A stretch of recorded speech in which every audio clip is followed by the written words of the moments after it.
ಸ್ನಾನ ಮಾಡದೆ ಗಂಟೆಗಟ್ಟಲೆ ಫೋನ್ ನೋಡ್ತಾ ಕುಳಿತಿದ್ದ ಮಗಳು ತಕ್ಷಣ ಹೋಗಿ ಸ್ನಾನ ಮಾಡುವಂತೆ ಗದರಿದ ಸಾತ್ವಿಕ ಪೋಷಕರು. ಇಷ್ಟಕ್ಕೆ ನೊಂದು ಕೋಪಗೊಂಡು ಮುಂದಿನ ಬೀದಿಯಲ್ಲಿದ್ದ ಬಾವಿಗೆ ಧುಮುಕಿದ್ದಾಳೆ.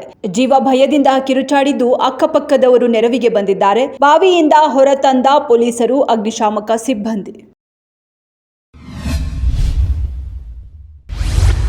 4 ವರ್ಷದ ಹಿಂದೆ ಪ್ರೀತಿಸಿ ಮದುವೆಯಾದ ಗದಗದ ಜೋಡಿ ಆರಂಭದ ದಿನಗಳಿಂದಲೇ ದಂಪತಿಗಳಲ್ಲಿ ಮನಸ್ತಾಪ.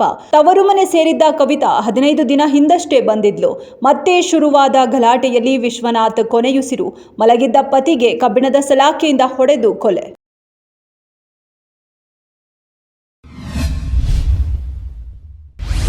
ಪುಲ್ವಾಮಾ ಉಗ್ರ ದಾಳಿಯ ಪ್ರಮುಖ ರೂವಾರಿ ಹಮ್ಜಾ ಬುರ್ಹಾನ್ ಹತ್ಯೆ. ಅಪರಿಚಿತ ದುಷ್ಕರ್ಮಿಗಳು ಹಮ್ಜಾ ಬುರ್ಹಾನ್ ಮೇಲೆ ಗುಂಡಿನ ಸುರಿಮಳೆ. ಯುಎಪಿಎ ಕಾಯ್ದೆಯಡಿ ನಿಷೇಧಿತ ಭಯೋತ್ಪಾದಕ ಸಂಘಟನೆಯಾದ ಅಲ್ ಬದ್ರನ್ ಸಕ್ರಿಯ ಸದಸ್ಯ. 40 ಸಿಆರ್ಪಿಎಫ್ ಯೋಧರ ಬಲಿ ತೆಗೆದುಕೊಂಡಿದ್ದ ದಾಳಿಯ ಸಂಚುಕೋರನಾಗಿದ್ದ ಈತನನ್ನ ಕೇಂದ್ರ 2022ರಲ್ಲಿ ಉಗ್ರನೆಂದು ಘೋಷಿಸಿತ್ತು.